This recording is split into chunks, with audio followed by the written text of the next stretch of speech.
Sí, ingeniero, sí se escucha con normalidad. ¿Qué tal? ¿Cómo Sí, están? profesor. ¿Qué pasó? Poca gente. Que ya están oliendo el feriado, ¿cómo es?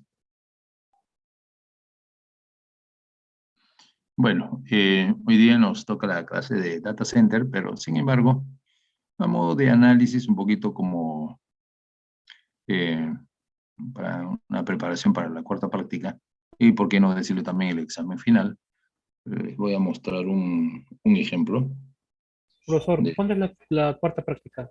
¿La próxima semana? sí, ¿O la otra semana, sí. la otra semana? El jueves, ¿no? Sí, sí, el Jueves, el jueves, jueves. que Está bien, también profesor. también Ujú. es la última semana ya, ¿no? Sí, está bien, profesor. Sí, Gracias. efectivamente. Ujú, sí.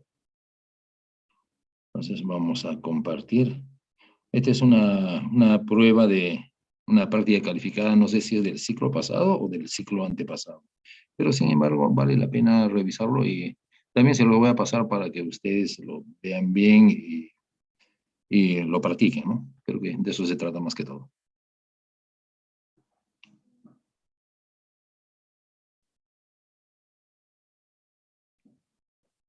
Bien, ¿es este de aquí? Este es esta es la topología de esta práctica. Pueden observar que hay cuatro routers ahí. Están en comunicación. Esa es un enlace WAN, obviamente. Por acá tenemos enlaces seriales y también tenemos acá un enlace eh, Ethernet, ¿no? ¿Correcto? Entonces, pueden observar ahí, hay diferentes situaciones aquí, claro, un poco como que ya es integral de todo lo que ustedes han aprendido en este ciclo, ¿no? ¿Ok? Entonces, por ejemplo, el router 5 que ustedes ven aquí, ¿no es cierto? Es una LAN que tiene un pool de servidores, ¿no? Este pool de servidores es del servidor de HCP, también tienen un servidor DNS, también tienen un servidor web y también tienen un servidor de correo. Estos ya ustedes han aprendido a configurar y ya lo saben manejar, así es que por ahí no hay mayor problema. El detalle es que, por ejemplo, este servidor de HCP, este servidor de HCP, por ejemplo, mire, ¿dónde está ubicado? Va a servir, ¿no? Va a ser servir de direcciones eh, eh, IP dinámicas, ¿no es cierto? A la VLAN que hay acá. Este de aquí, donde ven PC1, PC2, PC3, estos no son PCs cualquiera. Entonces, cada uno de ellos pertenece a una VLAN, ¿correcto? Entonces, vamos a chequear también a ver de qué se trata. Después vamos a ver que, por ejemplo, en esta LAN de R2, por ejemplo, aquí R2, por ejemplo, va a trabajar también como el servidor de HCP para esta LAN, ¿correcto? Entonces hay particularidades simpáticas acá que hay que explotarlos, ¿no es cierto? Entonces, y para ello, obviamente, las cosas que hay que notar, ¿ok? Son, por ejemplo, IP es 10.10.00 y las 24, de los cuales ya se va a distribuir eh, para estas VLAN, ¿no? Hay algunos casos, en algunos casos, por ejemplo, eh, trato de que, por ejemplo, aquí se haya subnetting, pero sin embargo, aquí, por ejemplo, a ver, creo que no hay subnetting. Podría haber también subnetting, ¿no? Por si acaso. ¿Okay? A veces, por ejemplo, pongo una dirección IP aquí, ¿okay? Una dirección IP para todos los enlaces, y ustedes obviamente para obtener una, dos, tres, cuatro, cinco direcciones, por supuesto que tienen que hacer subnetivo, ¿no es cierto? Porque solamente les estoy dando una dirección IP para los enlaces. Pero en este caso, también todos tienen direcciones IP.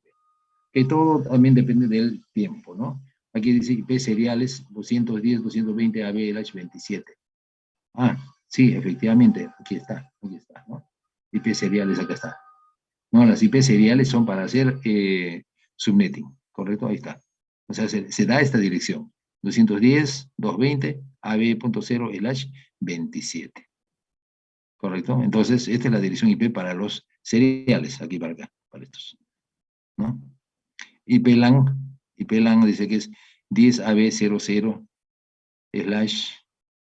esta sí no la veo bien, aquí parece que hay un error, habría que mirar, aquí IP LAN es 10AB, ¿no? 0/24 es esto, ¿no? Ok, vamos a corregirlo para que esté completo. 10AB/24, ¿no?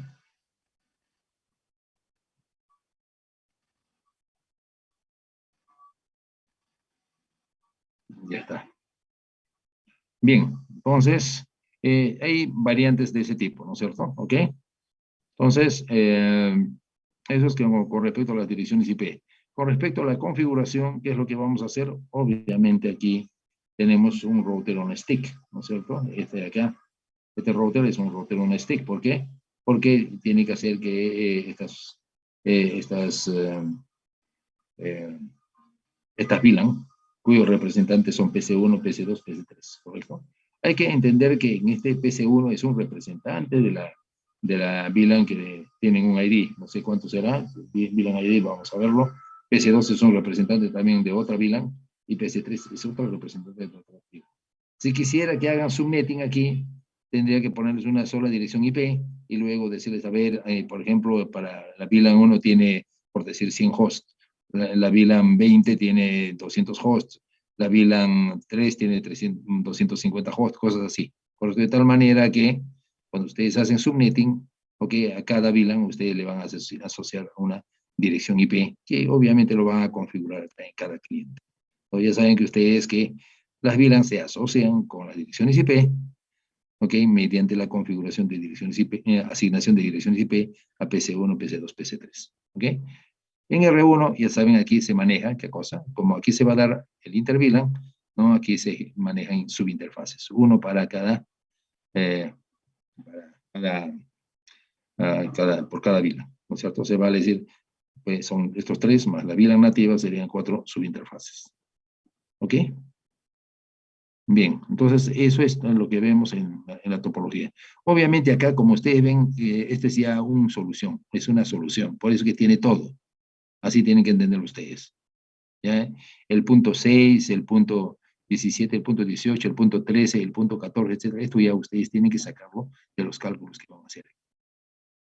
¿Cómo se calcula, por ejemplo, este de acá? ¿No? Si les están diciendo aquí 210, 220, AB, 0. Entonces, ustedes saben que los hosts para cada enlace simplemente necesita dos. Cada enlace tiene solamente dos hosts. Entonces, si tiene dos hosts, quiere decir que si es /27, correcto, tenemos 3 bits para VLAN. Perdón, para subredes, ¿cierto? 27 más 3, 30 más 2, 32. ¿Correcto? Así sería. Entonces, y con 3 bits, ¿cuántas subredes podemos calcular? Con 3, 2 al cubo, hasta 8. Y acá tenemos 1, 2, 3, 4, 5, así que no hay ningún problema. Todavía nos quedan tres direcciones, digamos, para cualquier otra asignación. ¿Correcto? Entonces, esa es la forma en que van a asignar aquí, en el caso de los remotos, a los enlaces remotos. Por si acaso, acá enlaces seriales, luego se le aclaró también que este de acá podría, bueno, también dentro de todos los enlaces, ¿no es cierto? Seriales específicamente son estos 4, pero sin embargo, para el tema de las VLAN también entraba este, ¿correcto? En este caso era un enlace gigabit, ¿no? ¿Correcto? Se vale decir que teníamos 2, 4, 5 subredes, ¿correcto? Para distribuirlos a cada uno con 2 hosts, ¿no? ¿Ok? No se olviden que este AB correspondía, esto sí, obviamente, pues, en esta ocasión correspondía pues, a los 2 últimos dígitos de su código de alumno. A veces pido el DNI, pero la mayor parte de las veces pido el código. Son las 2 últimas cifras del código de ustedes, ¿no? ¿Ok? No sé si ahí tienen alguna pregunta, algo que no interpretan o algo que quisieran saber sobre los datos que tienen ahí. Después ya vamos a ver los detalles, obviamente, a ver en el switch, por ejemplo, aquí que hemos configurado. Esto es un poco a modo de repaso, porque todo lo que hemos hecho acá, todo lo que ven aquí, nosotros ya lo hemos trabajado, por si acaso. Correcto, solamente a modo de repaso, les voy a dar esta solución y después también se los voy a dar para que ustedes tengan acceso y puedan chequearlo mejor también. O sea, vale decir, en la semana 14 voy a copiar este archivo Packet Tracer, para que lo vean y ustedes pueden hacer su reproducción. O sea, y de esa manera practiquen más para que tengan mayor velocidad de ejecución de problemas. En realidad, lo que cambia es la topología, ustedes saben al final. Cuando uno sabe configurar todos los aspectos que hemos visto aquí, no solamente la topología varía. Y la configuración, obviamente, se adapta a la topología, pero las connotaciones de cada topología son lo mismo. Obviamente, la creación de VLANs en este switch siempre va a ser como la C. Este router on stick a la subinterfaz se va a configurar como la C, ¿correcto? La asignación aquí, lo mismo va a ser como la C. Este router, este es un router DHCP para esta VLAN, obviamente también sé configurarla, ¿ok? Y así sucesivamente, ¿ok? Veamos algunos detalles. Si este servidor DHCP quiere decir que PC1, o sea, vamos un poquito como que si yo les estuviera preguntando, a ver, digamos, a ver, me dicen PC1, por ejemplo, tiene dirección dinámica, ¿ok? Tiene direcciones dinámicas. Se entiende que, o sea, se le ha asignado desde el servidor de DHCP, y esto debo mostrar, por ejemplo, las evidencias. ¿Cómo muestro? De la siguiente manera, hago PC1, activo PC1 de cada 106, y aquí efectivamente ahí está. Solamente esta parte le saco el pantallazo, está acá, o sea, vale decir, la captura solamente esta parte, y veo que este es un DHCP 10.10.071, efectivamente la máscara sobre está. Esto me verifica, o sea, es una evidencia de que mi PC1 tiene esta configuración en modo DHCP. Bien, eso es con respecto a PC. Y ahora voy con respecto a mi servidor. A ver qué pasa con el servidor. El servidor, voy para allá, tengo el servidor de DHCP, ¿ok? Y efectivamente me dice que PC1 es parte de una VLAN. No sé, de repente es el pool docentes, o de repente pool, acá es recursos humanos, y esto de acá es también otra VLAN que es estudiantes. Entonces, miren que aquí están todas las VLAN declaradas, ¿correcto? Para que este servidor pueda hacer atenciones, ¿correcto? En estos rangos de direcciones IP. ¿Correcto? Esto, ¿cómo lo hemos configurado? Ustedes ya saben, hay que ver el IP de inicio, la máscara de su red, cuántas vilas, la cantidad de vilas que va a atender, etcétera, y luego vamos adicionando aquí. Entonces, aquí, por ejemplo, este servidor de HCP va a atender a VLAN docentes, a VLAN recursos humanos y a la VLAN estudiantes, ¿no es cierto? Que efectivamente están contempladas aquí en estas tres. Profe, ¿qué pasó con la VLAN nativa? Bueno, a veces la VLAN nativa, si les exijo, ustedes consideren. Pero de lo contrario, no es obligación total. La VLAN nativa, ustedes ya saben para qué sirve, ya saben su función, saben cómo se configura, etcétera. Entonces, si uno desea, lo hace. Si no, no es tan fundamental. ¿Correcto? ¿Ok? Entonces, esas serían las evidencias. Entonces, en el caso del, como les decía, en el DHCP, ¿qué es lo que haría? Presentaría esta captura. ¿Correcto? Ahí está, ¿no? ¿Estamos? Presento esta captura. Me está mostrando de que efectivamente este servidor de DHCP, correcto, va a atender, ¿no? En forma dinámica a estas vilas. ¿Ya? Listo. Esas dos. ¿Ok? ¿Y en qué parte? En la pestaña Servicios. ¿Correcto? Ya está. Otro aspecto me pueden decir también, oye, a ver, de verdad que el switch, ¿has configurado la VLAN? A ver, vamos a ver, entramos al switch para ver las VLAN, ok, en modo CLI, está, estamos, entonces, ¿qué hacemos ahí? Entramos al switch, y para ver qué es lo que hemos configurado, qué mejor que hacer show running config, ¿no es cierto? Que en su forma corta es show run, ¿ya está? Hago show run y empezamos a mirar. ¿Ok? ¿Qué ¿Qué tenemos en el switch? A ver, vamos a ver. Bueno, estas cosas son las que se dan normalmente. Seguimos mirando. A ver. Fase Ethernet, aquí tenemos la interfaz 0.5, acá. El interfaz fase Ethernet es el puerto de switch 0.5, ok, es un puerto de acceso, ahí está. Ok, para el 0.5 está con la VLAN 64, ¿no? ¿Qué más? Después, el 0.10, lo hemos configurado también, es un puerto de acceso para la VLAN 128. Seguimos viendo más. ¿Qué más nos dice? También tenemos la interfaz 0.15, que es acceso a la VLAN 192. ¿Correcto? Si ustedes se dan cuenta, esto está como 5, 10, 15. Profe, pero así, simplemente esto es por facilidad de, ¿no? Por facilidad de configuración. ¿Ok? Por facilidad de configuración. ¿De acuerdo? Por esa razón. Ya 5, 10, 15, ellos van de 5 en 5 y muy fácil de recordar. Si le pongo cualquier número, voy a estar chequeando porque me voy a olvidar constantemente y voy a demorar más en configurar. Simplemente son buenas prácticas. ¿Correcto? Entonces, corresponde al 0.15 con la VLAN 192.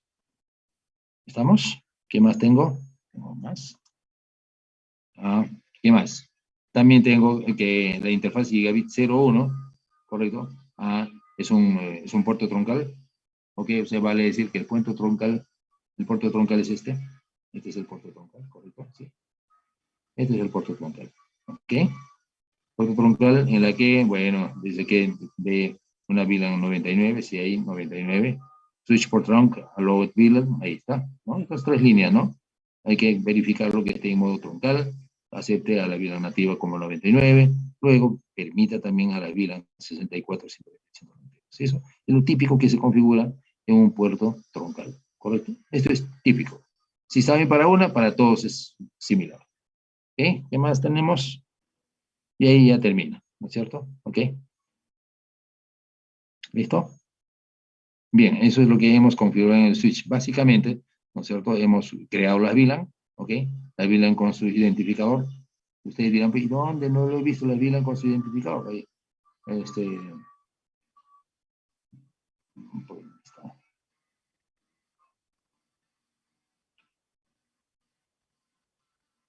¿No? Ahí está, Node Access, VLAN 64, VLAN 120,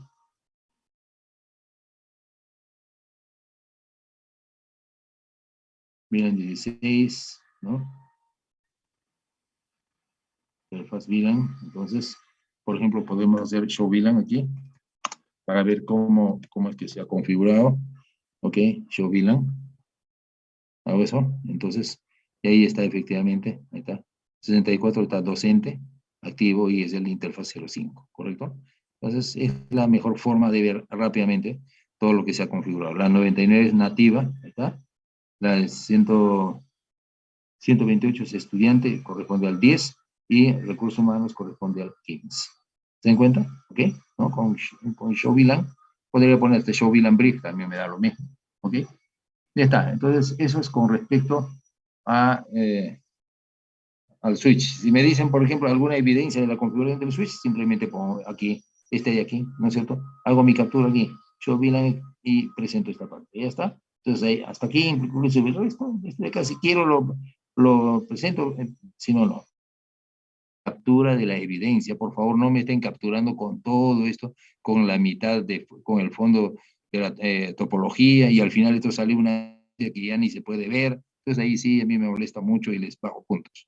Entonces, no cuesta nada, entonces solamente la evidencia, ¿no es cierto? Esta parte, capturar, ok, esta parte, ok, donde dice VLAN name, estados, etcétera, esa parte, y listo, ya está. Entonces eso inclusive fácilmente yo lo puedo agrandar si es que lo veo muy pequeño. Esto es manipulable, pero cuando me hacen pues un pantallazo de todo esto y me presentan uno grandazo y empequeñecido, pues ese sí es un problema para mí. No hagan eso. Capturen solo, ¿no es cierto?, la pantalla necesaria. A mí no me interesan los fondos, ¿correcto? ¿Sí? Al contrario, me molesta. Bien. ¿Ok? Eso es con respecto al switch. ¿Qué más? ¿Qué más tenemos? Ah, con respecto al router, a ver, vamos a ver, con respecto al router, ¿qué tenemos?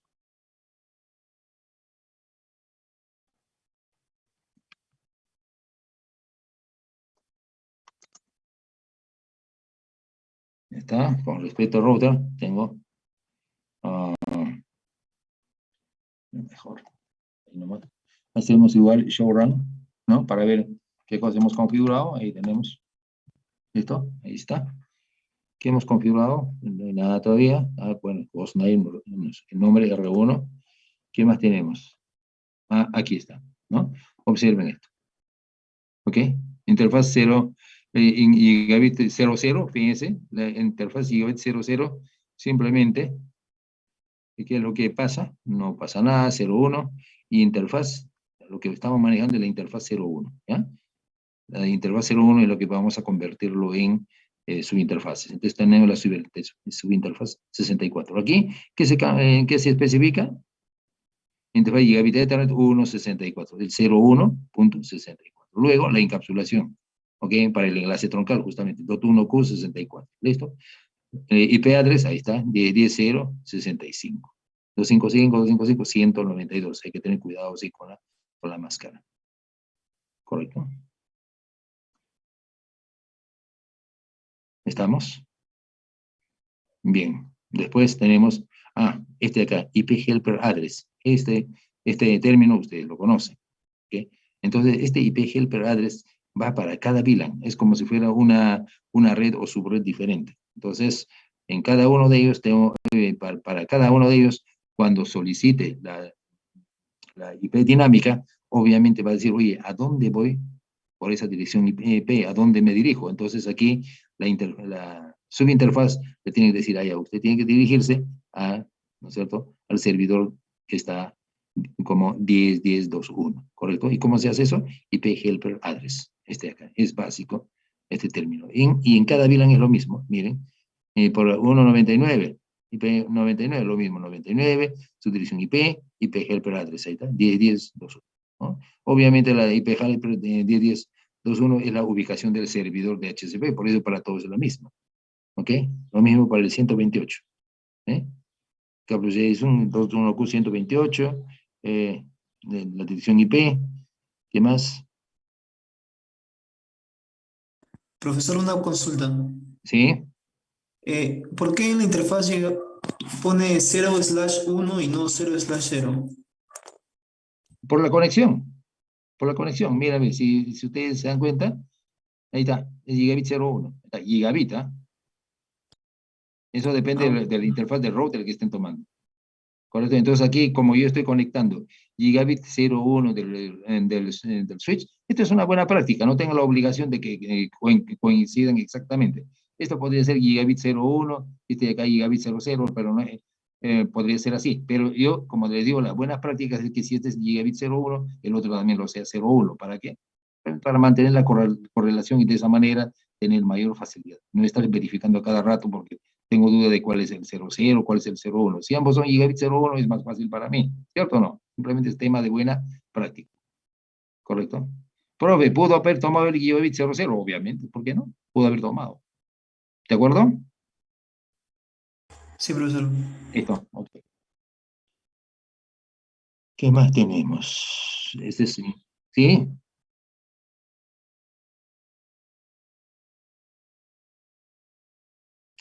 La tabla de asignación de direcciones. Muy bien. Muestre la tabla de asignación de direcciones. ¿Yo qué haría? A ver, estamos aquí. La tabla de asignación de direcciones de R1 me dicen. Entonces, simplemente lo que yo voy a hacer es, voy a hacer lo siguiente, show IP route, ¿no? Show IP route. Eso es lo que hago y le voy a mostrar. Ahí está. Listo. Show IP route. Entonces, esa es la tabla de asignaciones de R1. Ahí está. Ahí está todo. Entonces, ¿qué es lo que hago? Lo que yo voy a hacer es la captura acá. Hago mi captura acá, ¿correcto? Ahí está, listo. Y esto es lo que presenta. Entonces, el profe, mira aquí, ustedes saben que mirando toda esta tabla, yo ya puedo decir, qué cosas están configurados, qué redes hay, qué destinos hay. O sea, ustedes saben que cada uno de estos para mí es una ruta, ¿no es cierto? Que maneja, esta es la tabla de enrolamiento justamente del router, con el cual hace sus decisiones de envío de datos a la red de destino, ¿no? ¿Correcto? Ese es. Entonces, esta es la captura que ustedes deben presentar, ¿correcto? Solamente esta. ¿Ok? En esta parte no es necesario. O sea, pues que me agranden y me presenten con todo esto no es necesario. Solamente lo justo, pues, desde acá. ¿Correcto? De aquí, esta parte, y ya está, hasta ahí, ya está. ¿Listo? ¿Correcto? ¿Estamos? Ahí aparece todo, míreme, todos los, a donde en ruta, ahí está todas las VLAN, ¿cómo se llama? Ahí están toditos, ¿no? Ahí están las, interfaces, subinterfaces, todo está ahí, ¿no? Ahí está, todo el enrutamiento, ¿ok? Ahí están las que he aprendido mediante RIP, estas con R, las rutas que he aprendido con RIP, aquí hay rutas que también hay una ruta estática, una de las cosas que se pedía en DCA era que la ruta estática, a ver cómo se decía, el acceso de los routers a los servidores eran mediante ruta estática, eso era. Por eso es que todos tenían una ruta estática. Pero a las LAN era en modo RIP, ¿no? ¿Correcto? Ok. ¿Otra pregunta, chicos? ¿Alguna otra pregunta? Ya, entonces, eso es lo que sabría todo sobre R1. ¿Ok? Bien, ahora, ¿qué quiero saber? A ver, quiero saber, por ejemplo, sobre R2. Que me dicen que R2 es el servidor DHCP de esta LAN. PC4, PC5, PC6. A ver, vamos a ver si es cierto. R2. Vamos a entrar a R2. Y tenemos.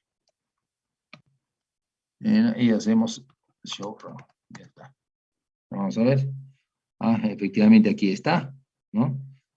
Es el hostname R2, ¿ok? Entre otras cosas, ahí está, efectivamente. Este de acá, por si acaso, este es un duplicado, ¿ya? Este de acá, bueno, no lo he borrado nada, ¿correcto? Porque fue un error. Después, cuando obviamente lo corregí como pool para R2 LAN, ¿ok? O sea, para decir como diciendo que es el LAN de R2, ¿ok? Entonces, esta es la que vale, ¿ya? La segunda. Pero la primera lo he dejado ahí porque si trabaja no hace nada, pues no tiene ningún problema porque el DHCP pool LAN no existe, ¿ok? Entonces, no pasa nada, ahí está configurado, pero no va a tener ninguna acción. Pero el que sí va a tener acción es el IP DHCP pool R2 LAN, es decir, Network 10.10.1.0. Si ustedes se dan cuenta, es lo mismo, solo que aquí, pues, ahí está, default name es lo mismo, DNS server, bueno, aquí es el que me equivoqué, ¿no? DNS server era el 10.10.1.2, le puse arriba, pero acá realmente el DNS server era 10.10.2.2. Entonces, como iba a corregirlo, ya pues ahí está el nombre, lo ajusté a R2 LAN, entonces por esa razón este es el que sí. Este de acá está ahí, pero por las puras, como se dice. ¿Ok? Porque no hacen ninguna, no hay, digamos, contradicción entre ellos porque el nombre de los pools son diferentes. Entonces, pero usted entiende que hay dos pools, correcto, pero el que va a actuar obviamente, porque en la topología existe, es el pool R2, ¿correcto? ¿Sí? ¿Qué más tenemos? ¿Ya? Entonces no se olviden, ¿no? Esto también ustedes lo saben, aquí estoy excluyendo las direcciones para IPs estáticas, o sea, vale decir, voy a utilizar seguramente IPs estáticas para algunas interfaces o servidores, entonces los separo, eso se hace como IP DHCP excluded address, ¿no es cierto? ¿Ok? Después ya voy a separar las direcciones que va a repartir. Entonces, ¿cómo lo hago? IP DHCP pool R2 LAN, ¿no es cierto? Ahí está. ¿Y a qué red corresponde? Esta red 10.10.1.0, 2.10.55.50, ¿ya? Con su máscara. También, porque miren, justamente desde el 1.0 hasta, bueno, hasta el 2.5.4, ¿se entiende? ¿Correcto? Y aquí paran desde el 1 hasta el 10, que este aquí es la misma red que esta, ¿ok? Pero esta es la que va a repartir. Ya el default router es el gateway, que es el 10.10.1.1, ¿ok? Y el DNS servidor es el IP del servidor DNS, que es el 10.10.2.2. No se olviden que en este caso el DNS server es el 10.10.2, ¿no? Y el default router es el 10.1.1, ¿no? ¿Ok? ¿Qué más hemos configurado? ¿Qué más tenemos? Obviamente debe estar las interfaces de...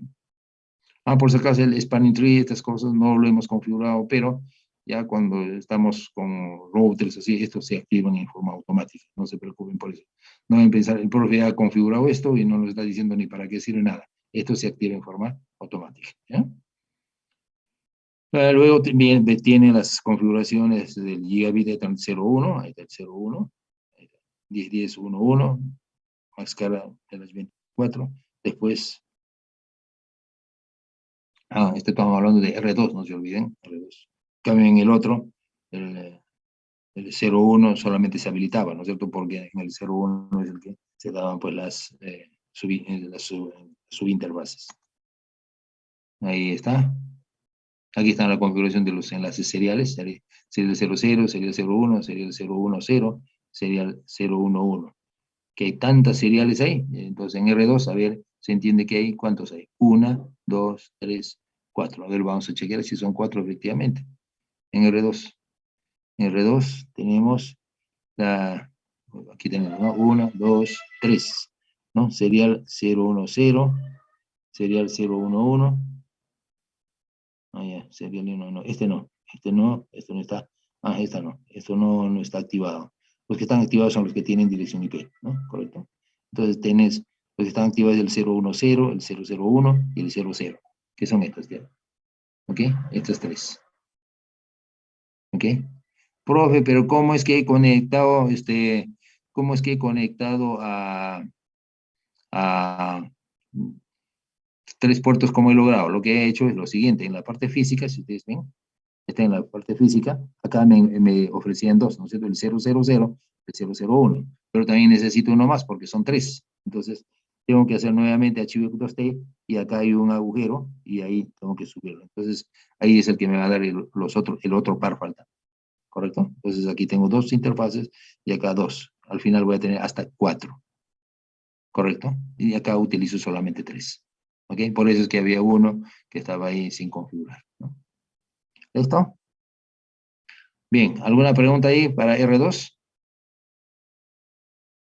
Bueno, y al configurar los servidores, ya saben, pues no hay ningún problema, el servidor de HCP, ¿no? Ya saben de qué forma se hace, ¿no? Por un lado, configuramos su dirección IP, que aquí es esta, ¿no es cierto? Ahí está el 10.10.2.1, ¿ok? Con su gateway por defecto, su servidor DNS, que ustedes ya lo saben, ¿ok? Luego configuro el servicio de HCP, ¿dónde está? Este es el servicio de HCP, y efectivamente esto es lo que hemos estado viendo en antes, que me decían que capture, y ahí lo capturo, y lo pongo en la hoja del examen, ¿ok? Ya está, ese es por un lado. Por otro lado, por ejemplo, a ver el servidor DNS que se ha configurado acá, seguramente algo me pedían, entonces voy también al desktop, voy a ver, en el desktop ahí están sus direcciones IP, estas son obviamente estáticas, ahí están. Los servidores son direcciones estáticas, y el acceso también es en modo estático, ¿ok? ¿Qué servicios ofrece? A ver, estoy hablando del DNS, ¿no es cierto? Servicios. Efectivamente, miren, ve.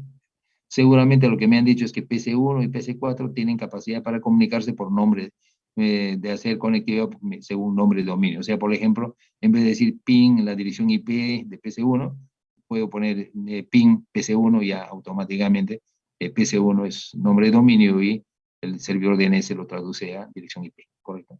¿Sí? O sea, puedo hacer conectividad de dos formas, ping PC1 o ping a la dirección IP, ¿correcto? Pero esto solamente, en este caso, es entre PC1 y PC4. Seguramente en la rúbrica habré pedido eso. PC1 y PC4 se comunican, mantienen la conectividad, se verifica la conectividad con un nombre de dominio. Entonces, eso es lo que el servidor DNS debe poder, puede poder hacer la traducción. Profe, y los otros lo dejan así. Ustedes tienen que responder estrictamente en lo de la rúbrica, porque esos son los que tienen puntaje. Las otras cosas, bueno, si tienen tiempo y quieren hacerlo, pero lo que estrictamente tienen que hacer es los puntajes. Lo que yo normalmente les recomiendo es que cuando empiecen a trabajar esto de aquí, con todas las características que se le pide, primero háganlo caminar.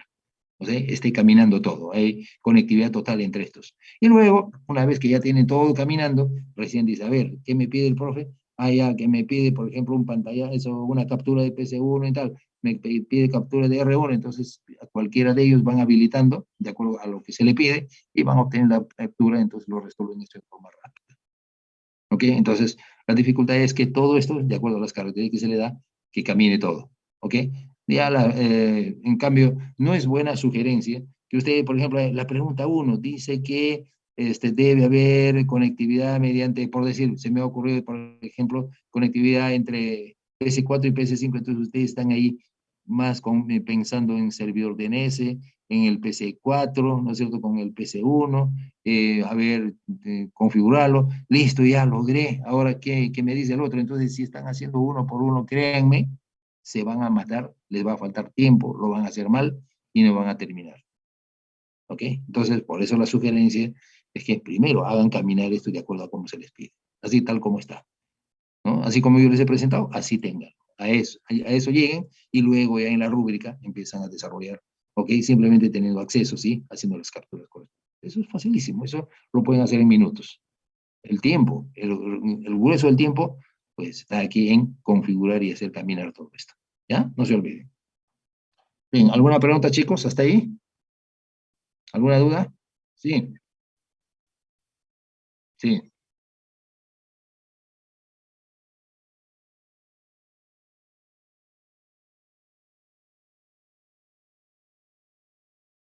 A ver, un ratito. Ya, a ver, vamos a ver.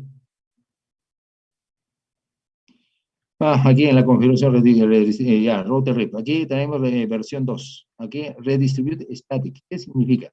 Que cuando ustedes han diseñado una ruta estática, entonces, la ruta estática normalmente no se distribuye. ¿Correcto? No se distribuye, porque ¿quién lo va a distribuir si lo hemos configurado en forma manual? Quienes distribuyen las rutas son las rutas dinámicas. Y una ruta estática obviamente no es dinámica, pero sin embargo podemos encargar a una ruta dinámica, ¿correcto? Para que distribuya también las estáticas. Entonces, esa forma de hacer de que, en este caso, el protocolo de enrutamiento dinámico, que es RIP, también nos haga el favor de distribuir las rutas estáticas mediante este comando, redistribute static. Inclusive falta otro más aquí. ¿Se acuerdan cuando decíamos, oye, también cuando hace las actualizaciones, el router debe hacer actualizaciones, por ejemplo, a los vecinos? Por ejemplo, a R1 cabe, a este de acá también cabe, al otro vecino también cabe que haga actualizaciones, ¿correcto? ¿Por qué? Porque ellos sí, pues van a actualizar de repente nuevas direcciones, van a actualizar tablas de enrutamiento, etcétera. Pero R2, obviamente, si no se le dice nada, también va a actualizar a la LAN, a esta LAN. O sea, va a enviar paquetes de actualización a R2. Aquí, a esta LAN. La pregunta es, ¿y para qué va a enviar esos paquetes acá? Los routers acá, obviamente, estas actualizaciones lo usan porque su función es enrutar, pero la LAN no le va a responder. Entonces, por las puras, hace actualización a esta LAN. Entonces, para no malgastar operaciones, no malgastar recursos, no malgastar ancho de banda, una serie de cosas, entonces podemos hacer que R2 evite enviar actualizaciones a la LAN, que es un trabajo perdido por las puras. Todavía es un trabajo negativo, ni siquiera es que no afecta, claro que sí afecta, porque gasta recursos y por otro lado también ancho de banda, ¿ok? Y eso significa tiempo y dinero, ¿ok? Entonces lo que podemos hacer es que R2 en esta interfaz, ¿no es cierto?, evite enviar actualizaciones. ¿Cómo se hace eso? ¿Se acuerdan? Había un comando. ¿Se acuerdan o no? Passive, ¿no? Passive interface, ¿no? ¿Sí? Entonces, declara esta interfaz como pasiva para que no actualice por acá, ¿correcto? Passive interface y se pone la interfaz esta. Este creo que es el gigabit 01. Entonces pongo passive interface gigabit 01, entonces ya el router cuando hace actualizaciones ya no envía la LAN, que no sirve para nada, ¿ok?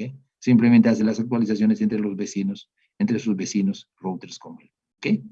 ¿Listo? Ya, eh, colocarle ahí, ¿no es cierto? En R2. ¿Sí? Eso estábamos viendo en el tema de enrutamiento, si recuerdo. ¿Ya? Aquí faltaría passive interface, ¿ok?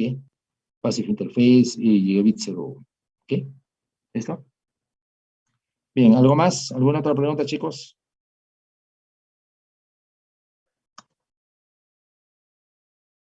Sí.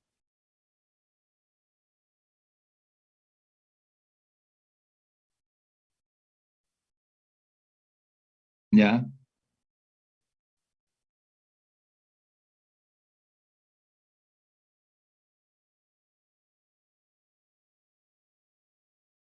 Ah, correcto. Ok.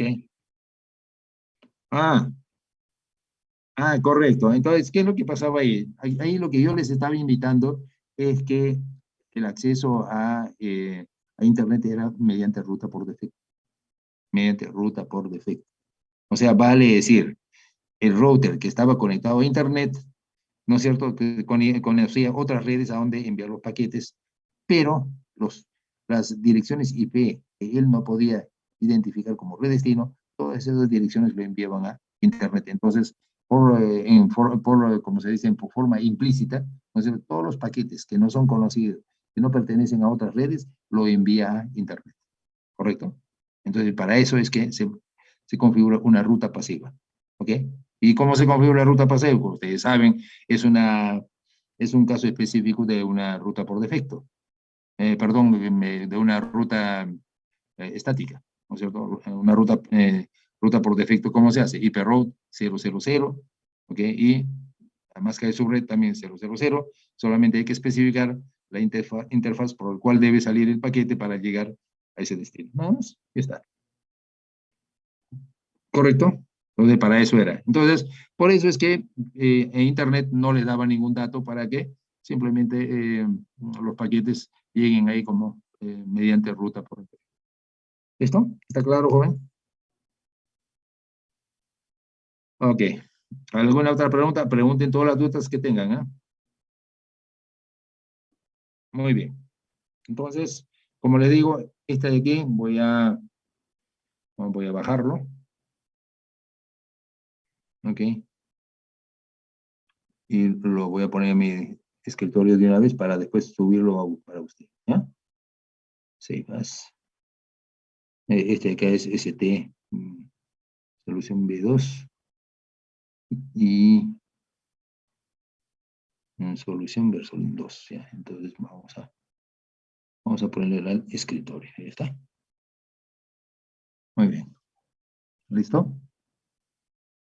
Ok, ahora sí, vamos al tema de hoy, que es el data center.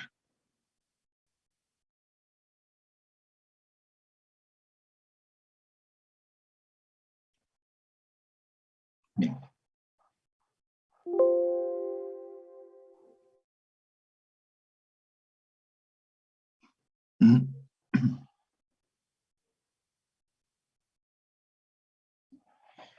Bien, ¿qué significa data center? Este data center significa que es un centro de procesamiento de datos. ¿Ok? Es un centro de procesamiento de datos.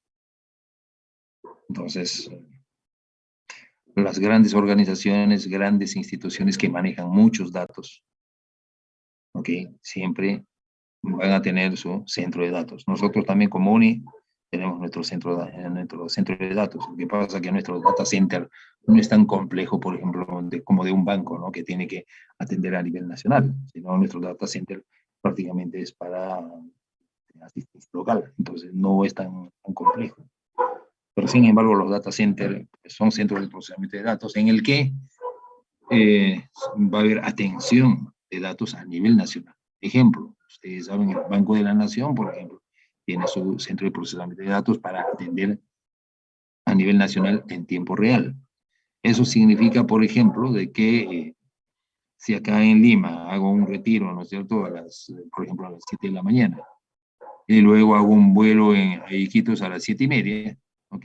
Voy para allá pensando que todavía el proceso no se ha dado, pero cuando llego allá, obviamente, pues el retiro que ya he ejecutado a las 7 ya es vigente, está vigente, ya está actualizado, como se dice. En cambio, antes, cuando no habían los data centers, había gente que ha hecho ese tipo de jugadas, ¿no es cierto? Cuando nacional, ¿no?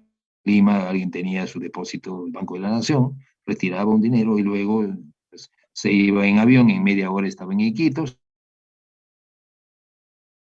¿no? Si es que tenía por ejemplo, en su cuenta 10.000 soles, allá seguía los 10.000 soles porque no se ha actualizado, entonces por ambas partes, ok, podía cobrarla, y luego el banco recién se hacía toda una serie de problemas de actualización, ¿no es cierto? Okay. Entonces ahí era un lío, entonces entraba en líos inclusive con el mismo cliente, decía, no, pues, ¿por qué me han hecho esto?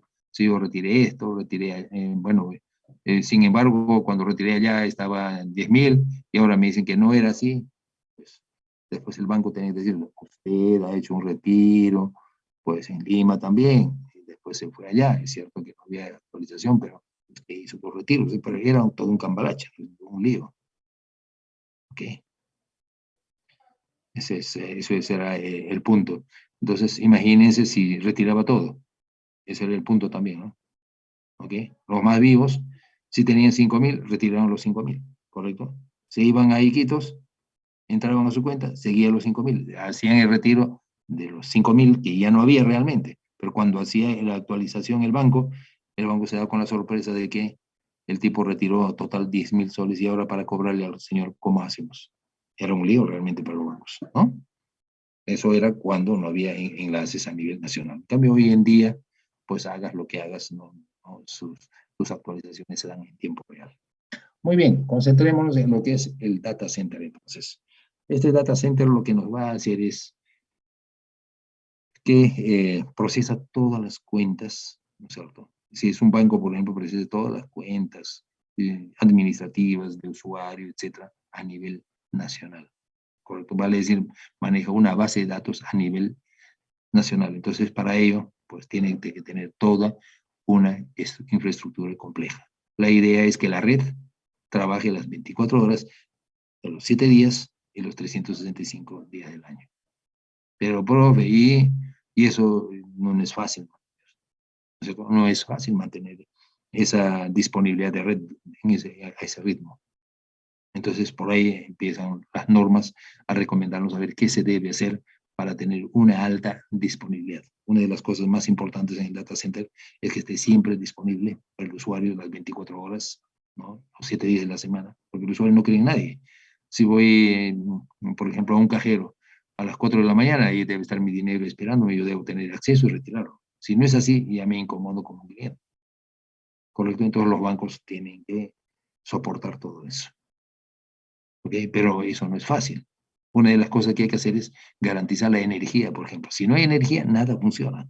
Uno puede tener equipos de última generación, aplicaciones de última generación, recursos humanos sumamente bien preparados, pero si mi energía falla, todo se detiene. Por ahí es lo vital que es la energía eléctrica, lo cual nosotros también deberíamos estudiar con un poquito de profundidad. Deberíamos saber gestionar la energía, porque es vital eso.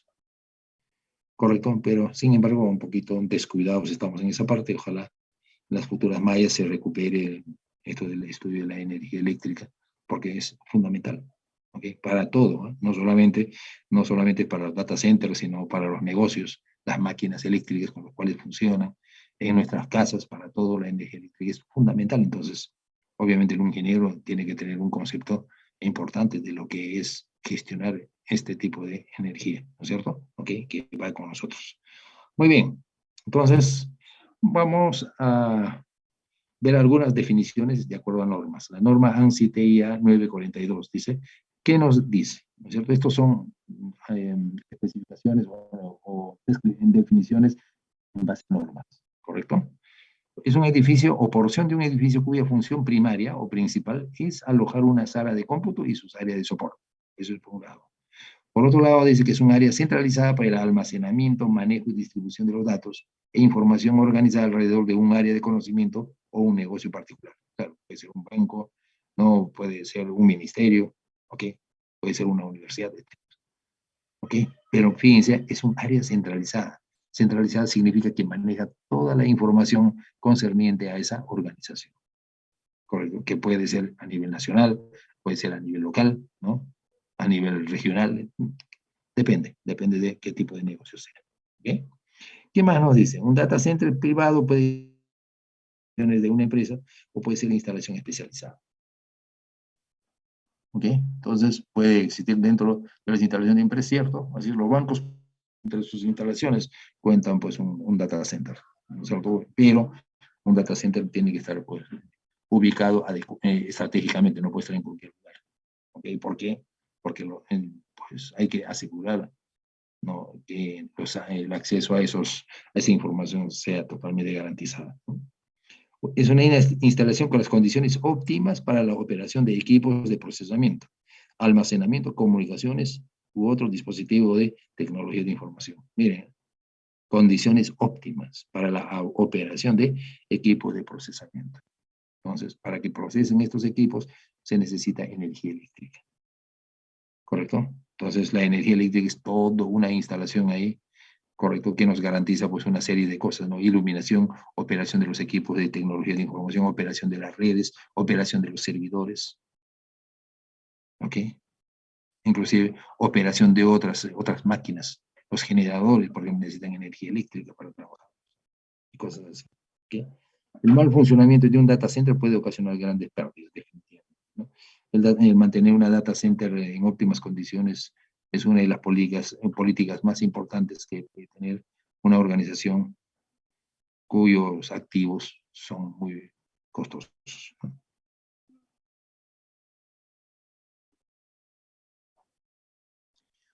Bien, los centros de cómputo son el cerebro de los sistemas de información. Operan, ahí está, 24 horas, los 7 días durante los 365, con requerimientos de altísima confiabilidad. Por si acaso, cuando hablamos de confiabilidad, hablamos de fallas, o sea, pues, ni modo. ¿Ok? Si bien tenemos que garantizar que la energía no falte, pero también habiendo energía podría ser que pues en alguna instalación, algún dispositivo o alguna conexión me falle. Entonces, ese análisis de falla tiene que ver con la confiabilidad. Entonces, también debemos mantener una alta confiabilidad, o sea, pues la mínima posibilidad de que haya fallas. Y si hay fallas, como es natural, ¿no es cierto?, también deben ser cubiertos de inmediato. ¿Cómo se hace eso? Vamos a ver. Cuando una empresa presenta un paro no programado, se enfrenta a una situación de sobrevivencia. ¿Sí? Los costos y riesgos de no recuperación son altos y ponen en peligro la continuidad de muchas compañías. Hay muchas organizaciones, por ejemplo, ¿se acuerdan del tema de las Torres Gemelas? ¿Cierto? Que no esperaban ese tipo no se pusieron nunca en ese tipo de escenario, ¿ok? No tuvieron, no tenían una contingencia, algunos tenían contingencia, pero en en el mismo edificio. Pocos edificios, pocas empresas lo que tenían sus backups, ¿no es cierto?, en otros edificios. Ellos sí garantizaron su continuidad. Pero los que todo tenían concentrados en las Torres Gemelas, probablemente lo perdieron todo, así.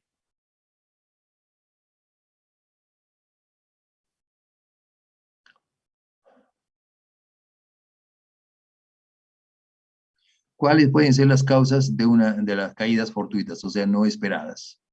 ¿No? Ahí dice, errores humanos, un 18%. Miren, por eso es importante capacitar a nuevo personal para que no cometa estos errores. ¿Ok? Fallas en la transmisión de red, 17%. Desastres naturales, un 8%. Causas inciertas, o sea, desconocidas, 7%. Fallan en los sistemas de software, miren, 27%. Fallan en los sistemas de hardware, 23%. Entonces, fíjense, curiosamente, uno esperaría que el hardware falle más, pero sin embargo los que fallan son los sistemas blandos. O sea, el software es el que falla. Y en estas fallas muchas veces tiene que ver el tema de seguridad. Cuando se está jugando con tema de software, aplicaciones, programas en general, ¿no? El tema de seguridad es vital. Entonces las fallas son justamente por ahí, por accesos indebidos, por virus, ¿no?, por robos de información, etcétera. Ok, entonces el tema de seguridad es el que multiplica aquí. Realmente hace de que el porcentaje mayor de fallas sea pues en software. Bien. Otro aspecto importante también es considerar la inversión y los costos de interrupción. ¿Correcto? Los costos de inversión y los costos de interrupción. Entonces, fíjense, aquí tenemos, por ejemplo, estos son los costos de inversión, ¿no? Al inicio, los costos de inversión son altísimos, ¿no? Como ustedes pueden ver. Van bajando, ¿ok? ¿Por qué? Porque simplemente los costos son en mantenimiento, ¿ok? Y tareas programadas por ahí, ¿no es cierto? ¿Ok? ¿Estamos? Pero las, las pérdidas, ¿no? Aquí hablamos de dispositivos nuevos, ¿no? Dispositivos nuevos. Entonces las pérdidas con el tiempo, hay partes que se van haciendo obsoletos, requieren mantenimiento, etc. Entonces los costos van subiendo. Entonces hay un punto de equilibrio aquí, ¿no? Hasta acá es razonable. Este punto hay que tenerlo bastante en cuenta. Entonces, si de aquí nuestras pérdidas van a seguir sumando de esta manera, ¿ok? Y nuestros costos van bajando, entonces definitivamente esta diferencia, ¿ok? Es lo que nos va a costar controlar en el futuro. Esto es lo que nos va a servir, nos va a significar obsolescencia, esto es lo que nos va a significar dificultades para la recuperación, para la continuidad del negocio, todas esas cosas. ¿Ya? Así es que esta curva es muy importante tomar en cuenta. ¿Ok? No hay que conformarse, qué bien, mi inversión al inicio fue alto, ahora ya casi nada, pero los costos, miren, en pérdidas van subiendo. ¿Correcto? Van subiendo. ¿Ok? ¿Estamos? Bien. Requisitos que debe cumplir un data center. Los requisitos quiere decir, ¿qué es lo exigente? Entonces, las exigencias de un data center, los requisitos que se debe cumplir, eso es lo que nosotros tenemos que tenerlo siempre presente, porque cuando nos venga una auditoría, lo que nos va a decir es, ¿cuáles son los requisitos que ustedes deben cumplir? Mis requisitos son estos. Y entonces el auditor va a decir, déme las evidencias de que, que me demuestre que ustedes están cumpliendo estos requisitos. Entonces, la empresa presenta las evidencias, entonces efectivamente, a ver, este requisito, acá hay 3 evidencias, perfecto, muy bien, sí, esto se cumple. Aquí tenemos otro requisito, también con sus evidencias, si se cumple y así sucesivamente. Ese es el trabajo del auditor. El auditor lo que verifica es cumplimiento de requisitos. Por eso es que toda organización debe tener esos requisitos bien especificados. ¿Correcto? Pero si no tengo mis requisitos especificados, pues el auditor me va a decir, oiga, ¿qué es lo que tiene que cumplir usted? Bueno, nosotros hacemos esto, hacemos lo otro, pero y las evidencias, bueno, tengo una, tengo otra. Entonces al final va a decir, no, señores, ustedes no están preparados para una certificación de calidad. Eso es lo que va a pasar. ¿Ok? Entonces, si nosotros tenemos nuestros requisitos bien definidos y estamos cumpliendo esos requisitos y tenemos más que todo las evidencias que verifican que estamos cumpliendo, entonces podemos estar muy tranquilos, ¿no? Porque nuestra auditoría interna va a decir que todo está bien, ¿ok? Todo lo que se hace está bien porque las evidencias lo dicen. Cuando venga una auditoría externa, que muchas veces lo promueve el gobierno, entonces yo voy a pasar con más confianza y no voy a estar nervioso para nada por incumplimientos que pongan. Cuando tengo incumplimientos, ok, si no sirvo a tiempo, inclusive puede tener fuertes multas por parte de en este caso por parte del Estado, ¿no? ¿Okay? Bien, ¿cuáles son los requisitos? Por un lado, pues lo que se tiene que tener es alto nivel de redundancia. Ya hemos dicho eso. Por otro lado, también debemos tener alto nivel de confiabilidad. ¿Ok? Alto nivel de confiabilidad. Luego, también debemos poder escalar. O sea, escalar significa crecer. Debemos también debemos pensar mucho en la modularidad. Modularidad significa, oye, a ver, ¿cuánto es lo que necesito actualmente? Entonces, de acuerdo a eso, empiezo a establecer mis módulos. ¿Ok? Si en el futuro necesito más, entonces implemento un módulo más. Sigo creciendo, necesito más, sigo agrandando de acuerdo a mis necesidades. Eso es tener modularidad. ¿Ok? ¿Estamos? Porque si no pienso en eso, puedo decir, a ver, ¿qué hacemos? Voy a comprar 5 módulos. 5 módulos. Así, porque tengo plata, compro 5 módulos. Pero lo que voy a utilizar son 2. Los otros 3 Mientras los cubra, va pasando el tiempo y se van poniendo obsoletos los componentes. Entonces, ahí tengo un dinero muerto, un dinero invertido que no se mueve, y obviamente eso va en contra de mis finanzas, ¿correcto? Por eso la modularidad es importante. Nos permite tener justo lo necesario en el momento necesario. Y si necesito más, obviamente hacemos negocio con el mismo fabricante para que nos envíe otro módulo y otro módulo, de acuerdo a nuestras capacidades de crecimiento, a necesidades. Ese es un crecimiento modular. Por otro lado, también la eficiencia tiene que ver con el manejo de recursos, que también manejamos nuestros recursos humanos, que también manejamos nuestros recursos de procesamiento, que también manejamos nuestros recursos de información, etc. ¿Ok? Seguridad, el otro punto importante. La seguridad, a ver, ¿están garantizados los accesos? ¿No? Normalmente la seguridad podemos tener accesos físicos y también accesos lógicos. Cuando son accesos físicos quiere decir que un hacker puede entrar a nuestras instalaciones y si nuestros, por ejemplo, nuestra seguridad, por ejemplo, a nivel de dispositivos biométricos, o sea, pues, claves de acceso, huella digital, etcétera. Por otro lado, las cámaras, todo eso no lo tengo implementado en forma muy sistemática y no controlo mis accesos, entonces lamentablemente pues un hacker puede penetrar en forma física a la organización y pues puede llevarse lo que desea, y si no puede llevarse puede dañar, ¿ok? O sea, vale decir ponernos en compromiso y ponernos en alto riesgo. Entonces, por eso es que la seguridad es fundamental. El otro tema de la seguridad también son los accesos lógicos. El acceso lógico, el hacker no necesita entrar en forma personal como individuo, puede hacerlo a través de programas, ¿no? Tiene muchos accesos en base a páginas web dudosas, mediante ingeniería social, puede hacer mediante correo electrónico, por ejemplo, falsos, ¿ok? En la que si los miembros de la empresa no están muy capacitados, no tienen cultura de seguridad, pueden caer fácilmente y generar vulnerabilidades, ¿no?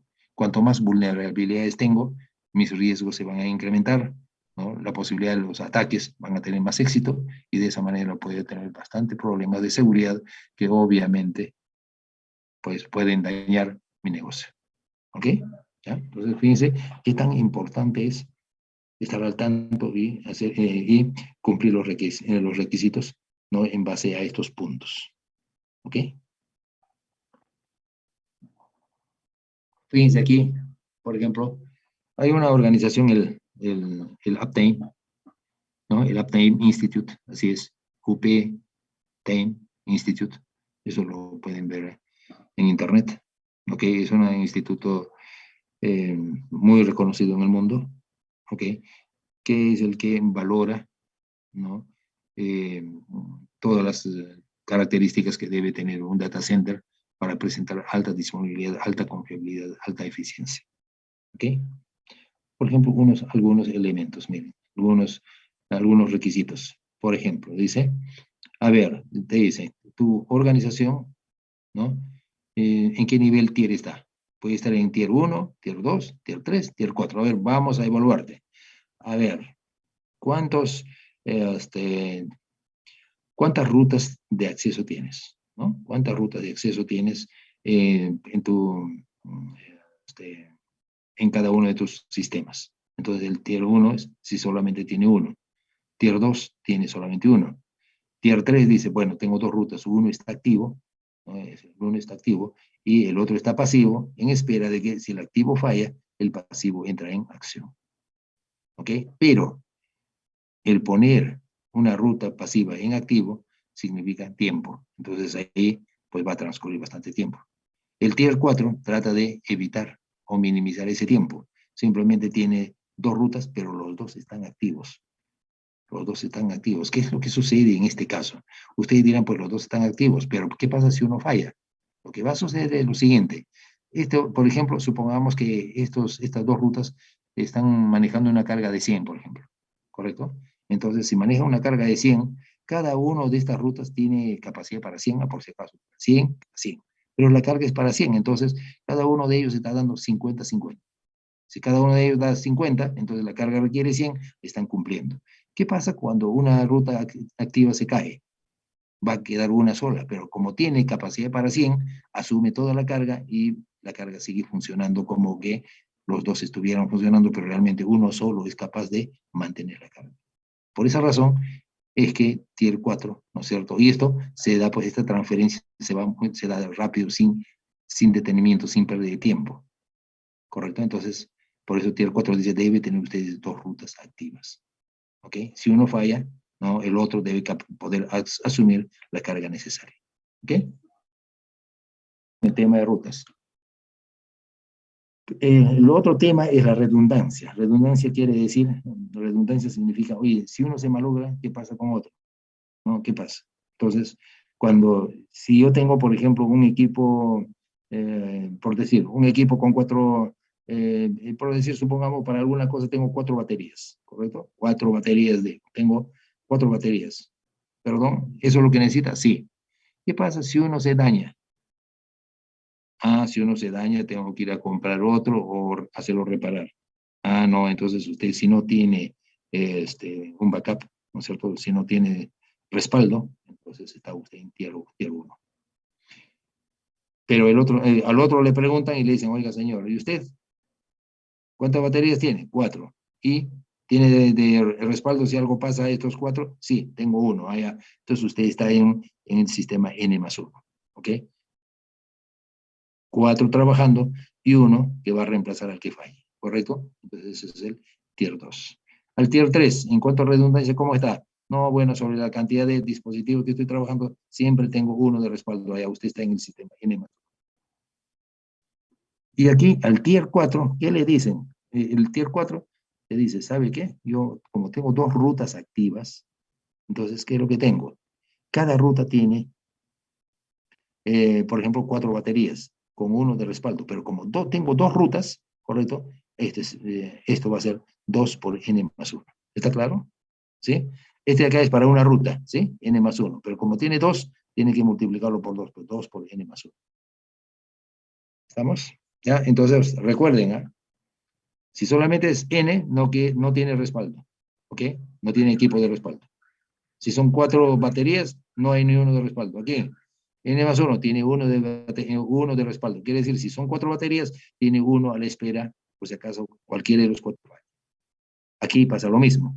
En cambio, aquí, ¿qué tiene? Allá, en un ramal, tiene 4 baterías con 1 de respaldo, pero también tiene otro ramal con 4 baterías con 1 de respaldo. Pues es 2 por N+1. ¿Ok? ¿Qué significaría un sistema 2N? Ahora sí, en el tema de redundancia. A ver, empiecen a interpretar de acuerdo a lo que les he explicado. ¿Qué significaría tener un sistema 2N? Acá tenemos, por ejemplo, 2 por N+1, pero yo les digo, alguien me dice, yo tengo el sistema 2N, ¿qué debería entender?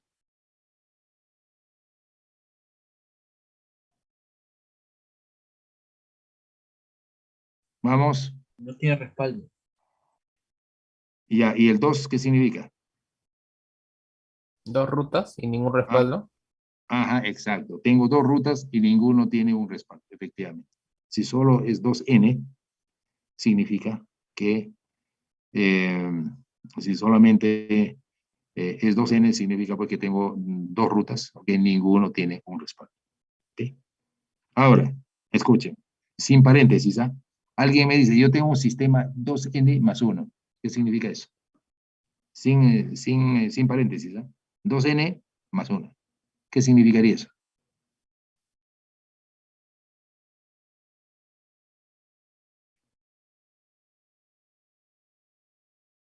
Que una ruta tiene respaldo y la otra no. Si una, ya, no, dije que solamente es 2N, ¿no? Ah, no, dije 2N+1, ¿no es cierto? Una ruta tiene respaldo y la otra no. Podría ser, pero también podría entender de que tengo 2 rutas y para las 2 rutas tengo un solo respaldo.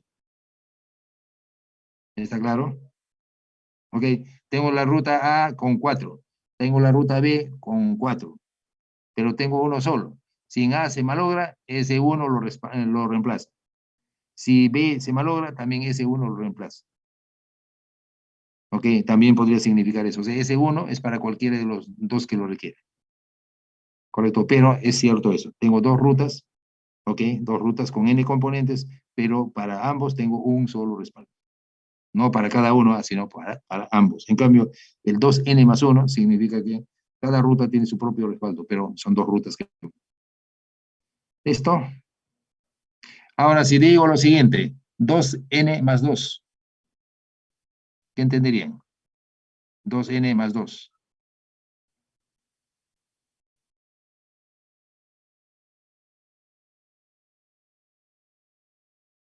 Sin Serían paréntesis, ¿no? dos respaldos para cada uno. Claro, ya, dos No, respaldos, para, no, claro, dos respaldos para las dos rutas, ¿correcto? ¿Sí? sí, claro. Sí, dos respaldos para las dos rutas, ojo, eso significa. Si una ruta, por ejemplo, se malogran dos, entonces esos dos los reemplazarían. Si en la otra ruta malogran dos, los otros dos se mantienen. Profesor, Ahora, eso sería lo mismo, ¿eso es lo mismo que 2N más uno con paréntesis? no, ¿cómo? Lo ¿No mismo sería que lo dos mismo? con N paréntesis, más- no. Acá, mira, aquí n más 1 significa que cada ruta, cada ruta tiene su propio respaldo, ¿correcto? Y este 2 significa que son dos rutas, ¿correcto? Esta es ruta con su respaldo. Y este 2 significa que son dos rutas, pues, del mismo tipo. ¿Estamos? En Sí, cambio, profe. cuando decimos 2N más 2 sin paréntesis, significa que tengo dos rutas, pero tengo dos respaldos para cualquiera de ellos. Ya, entonces en el primero cada respaldo es exclusivo de cada ruta, con ¿Cómo? paréntesis. En este Con- caso, claro, en este pero, caso con paréntesis, sí, este respaldo es exclusivo para esta ruta. Tengo ya, está bien. dos rutas, dos rutas. Por eso el paréntesis es importante.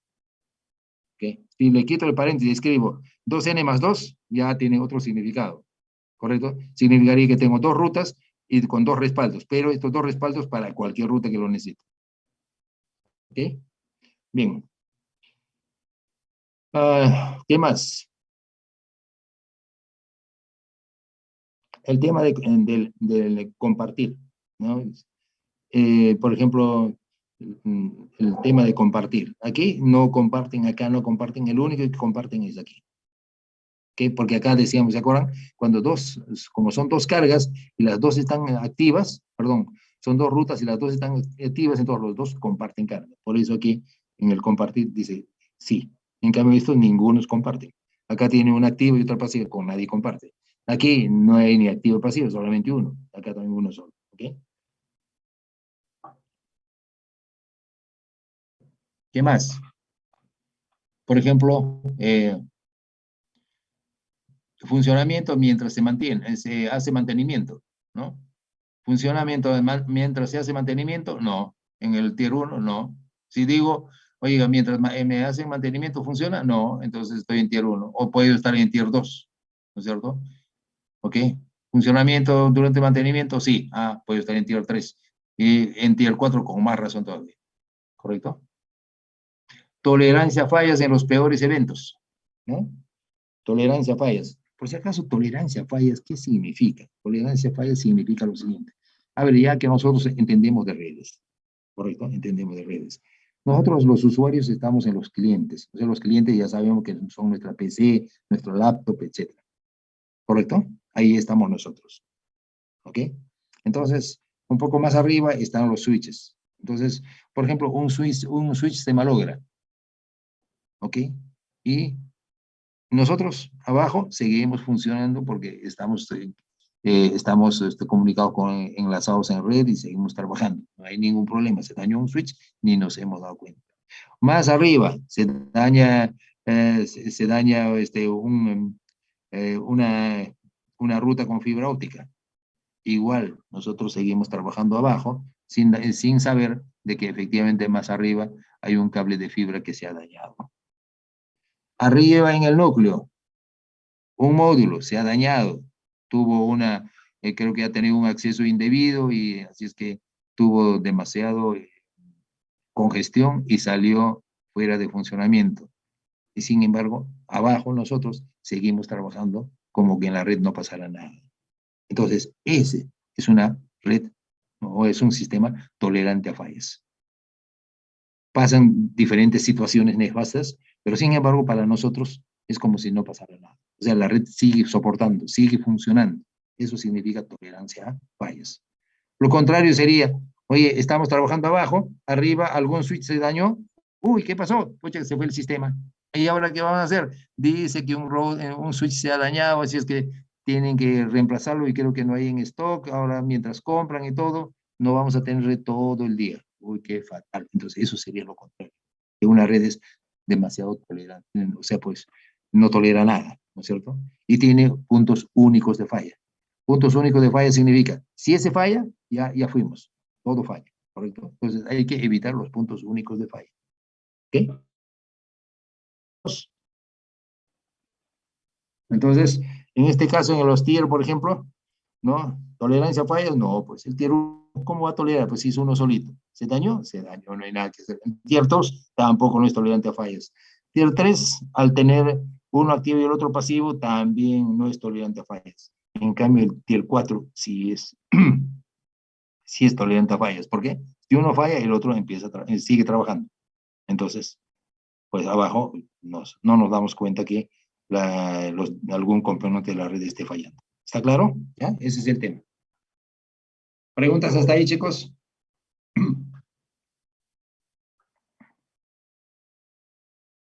Bien, ahí están los tier, ¿no? ANSI TI 942, los siguientes niveles. Estos son los niveles tier, ¿ok? O sea, estos tier ya están teorizados ahí, ¿no? Esta es la parte que nosotros debemos saber, ¿no? Cuando nosotros vemos un sistema data center, rápidamente podemos decir, este es un tier 3, tier 4. Por si acaso, tier 1 ya no existe. Tier 2 tampoco ya no existen. Lo que sí hay, tier 3, tier 4. Los tier 4 también perfectos no hay. Siempre hay entre tier 3 y tier 4. O sea, tiene características de tier 3 y algunas características de tier 4. Por ejemplo, en tier 4, esto lo cumple. Esto no cumple, ¿correcto? Lo cumple. Pero hay algunas cosas, por ejemplo, oye, en el tiempo de mantenimiento, todo está funcionando muy bien, eso a veces no lo cumple, ¿correcto? Entonces, en los sistemas en el Perú, los mejores están en el 3 y el 4, parte del 3 y parte del 4, ¿ok? Pero totalmente 4 tampoco no las hay, porque es muy costoso manejar. Imagínense que el tier 4 sabe qué te dicen, van a ver ahora algunas características, miren.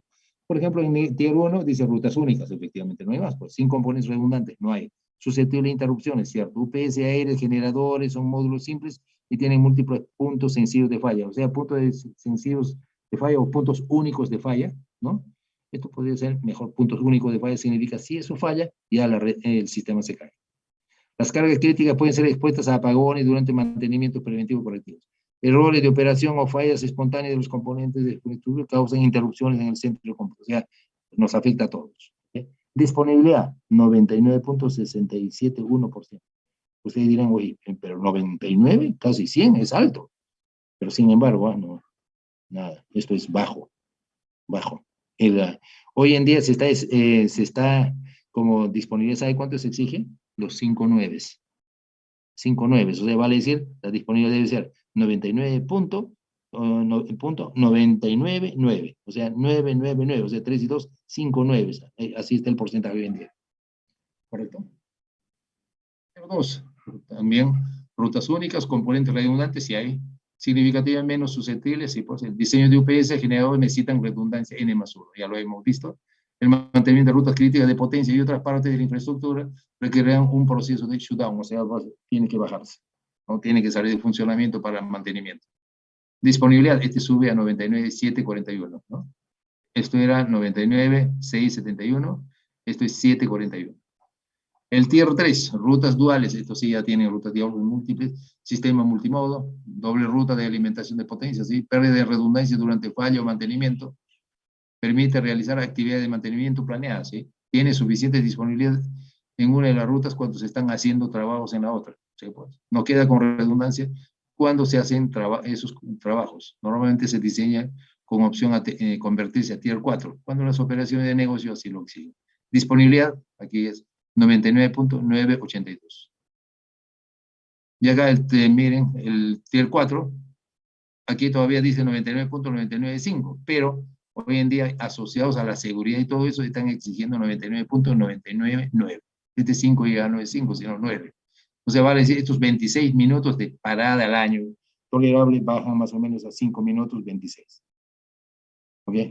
5 minutos. Bajan, ya no son 26 minutos, bajan a 5 minutos y algo más, ¿no es cierto? 5 minutos, casi 5 minutos y medio más o menos parada al año. Esa es la tolerancia que se pide, que se exige en Tier 4. ¿Ok? Si eso cumples en un año, quiere decir que estás dentro de Tier 4. Pero si dices, no, perdón, yo he tenido paradas de 1 hora, no, ni hablar de esto, está grave, ¿no? 1 hora es demasiado. No te van a, ya no perteneces, ya no entras como una empresa dentro de los Tier. ¿Ok? Bien, entonces ahí pueden ver rutas múltiples, componentes redundantes, fuente dual de potencia crítica. Miren, fuente dual significa, por ejemplo, mi switch. ¿De qué pasó con la fuente? Oye, se ha dañado.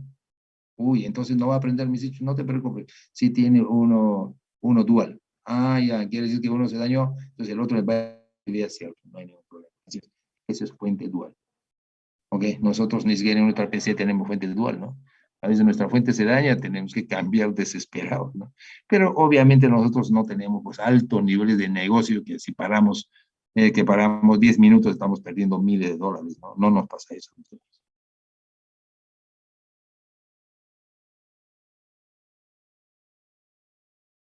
Bien, fíjense, sus sistemas y niveles de redundancia. ¿Qué es lo que hay que cuidar? ¿Qué componentes tenemos en un data center? Por si acaso, esto es multidisciplinario, ¿ya? Hay que entenderlo así. Por un lado, telecomunicaciones. Cuando hablamos de telecomunicaciones, estamos hablando de las redes. Por esto, las redes, los servidores, todo eso. ¿Ok? Arquitectónico. Cuando hablamos de arquitectónico, estamos hablando de la infraestructura. O sea, todo lo que es infraestructura civil, toda la construcción. La construcción dicen que este edificio, ¿ok? Debe ser tolerante a bombas, ¿ok? O sea, las bombas no deben afectarle, debe ser tolerable a inundaciones, ¿no? ¿Ok? O sea, pues debe ser tolerable pues, a una serie de factores tremendos que a cualquier edificio le puede hacer daño, pero el data center así nomás no debe caer, ¿no? ¿Ok? Después tenemos el eléctrico. El eléctrico justamente es el que nos garantiza la energía. Pues ese componente era muy importante. Y la parte mecánica, por ejemplo, en la parte mecánica está la parte, por ejemplo, todo lo que es climatización, ¿no? Climatización tiene, ¿cómo se llama? Las máquinas, por ejemplo, deben operar entre una temperatura entre 18 y 24 grados. Pues ese requisito hay que cumplirlo. ¿Correcto? Entonces, para eso tenemos que tener pues, equipos, ¿ok? ¿Sí? Que me mantengan esa temperatura, ¿ok? Bien, entonces, clasifica en 4 niveles la configuración de estos subsistemas, ¿no? Ahí está. Telecomunicaciones, arquitectónico, eléctrico y mecánico. Subsistema arquitectónico, ahí está. ¿Qué debe pasar con el sistema arquitectónico? Miren, también tiene su propio tier 1, 2, 3, 4, ¿no? Ahí dice. Proximidad a áreas de inundación, no lo sabe. No permitido, esto ya está mejorando. No debe haber historias de inundación durante los últimos 100 años, miren.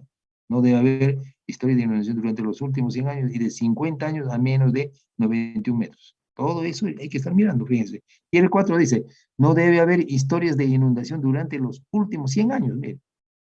O sea, hay que ir 100 años atrás a estudiar si en ese ambiente en el que tenemos nuestro sistema, en nuestra infraestructura, cumple o no con este requisito. Si me dicen, no, perdón, hace 50 años si hubo una inundación acá, ya no lo pongo ahí. Eso significa. ¿Okay? Proximidades a autopistas, ¿no? Si es Tier 1, bueno, ni hablar, no cumple. No cumple si son próximos. Y a Tier 3, no menos de 91 metros. No menos de 91 metros, perfecto. Entonces, estás en el 3-3. Estás en el Tier 3.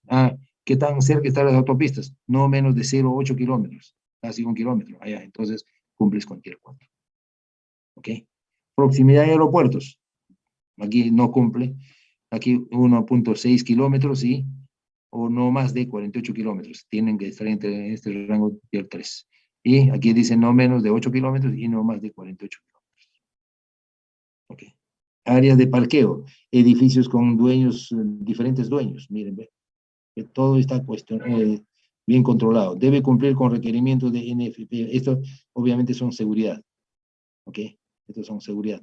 Y pues debe ser 75, ¿no? Entonces ahí sí, prácticamente todos deben cumplir porque son requerimientos de seguridad. Si no, no le ponen función. El primero nomás es el que no sabe nada, ¿no? Y esto, en realidad, pues ya nadie ya tiene pues, tier 1, ¿no? Esa es la verdad también. Cuando evaluamos los riesgos, ¿qué aspectos tenemos que tomar en cuenta? ¿No? Entonces, evaluación de los diferentes riesgos, ¿no? Causan pérdidas o daño a los sistemas y equipos del data center, obviamente. ¿Qué cosas pueden pasar? ¿No? Daños por vandalismo, ¿no? Puede tener, por ejemplo, errores de funcionamiento por suciedad, polvo, ¿ok?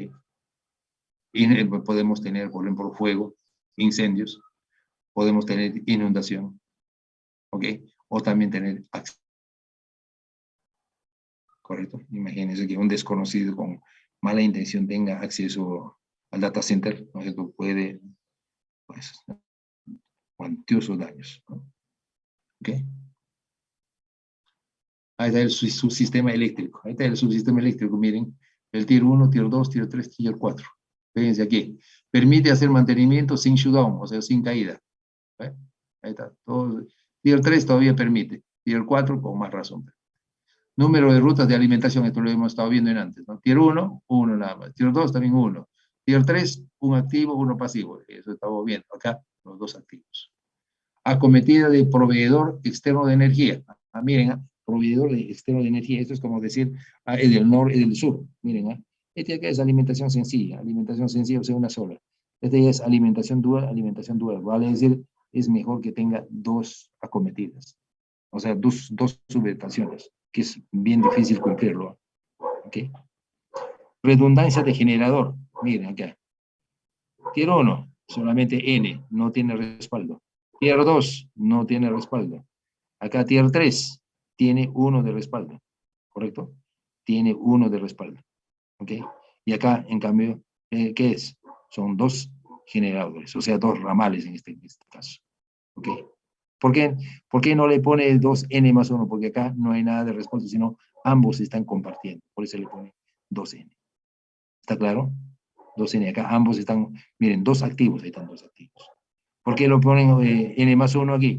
Porque uno activo y otro pasivo. O sea, los N están activos y uno en espera de que uno de ellos falle. En cambio acá no, todos están activos. ¿Ok? ¿Ya?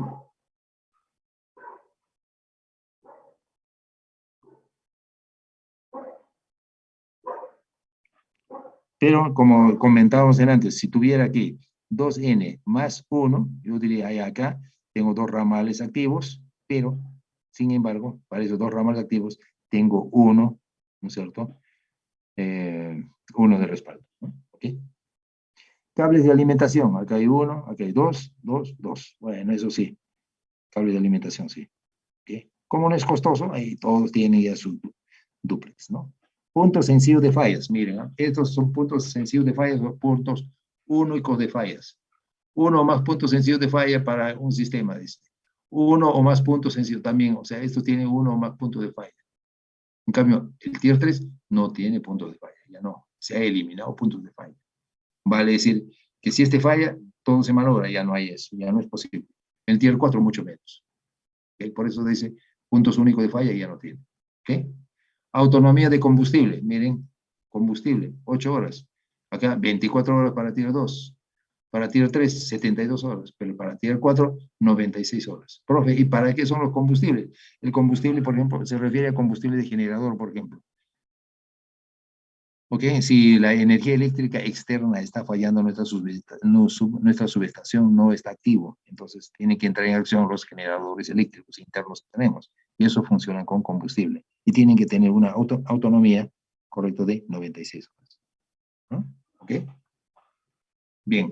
Redundancia de UPS. ¿Qué cosa es un UPS? UPS son sistemas, UPS significa sistema de potencia ininterrumpida. Uninterrupt, ¿ok? Power System, ¿ok? ¿Ya? Sistema de potencia ininterrumpida. Entonces aquí Por ejemplo, aquí no tiene redundancia, aquí sí tiene uno de respaldo, aquí tiene uno de respaldo, en cambio acá tiene dos ramales, ¿no? O sea, todos activos, todos activos. No se olviden que más uno es cuando alguien está en espera. En cambio acá no hay en espera, todos están funcionando, ¿ok? Y corresponden a dos ramales, ¿ok? Bien, topología de UPS, módulo sencillo. Este es paralelo redundante o distribuido redundante. Paralelo redundante o distribuido redundante. Paralelo redundante o distribuido redundante. Paralelo redundante significa cuando dos están funcionando al mismo tiempo. ¿Ok? Paralelo redundante, dos están funcionando al mismo tiempo. Como decía en antes, hay una carga de 100. Hay a paralelo redundante.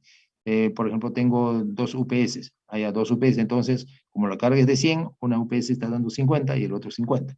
Pero si uno de ellos, entonces eso significa que están trabajando en paralelo, ¿correcto? Eso significa la parte paralela. Ambos trabajando y atendiendo la carga.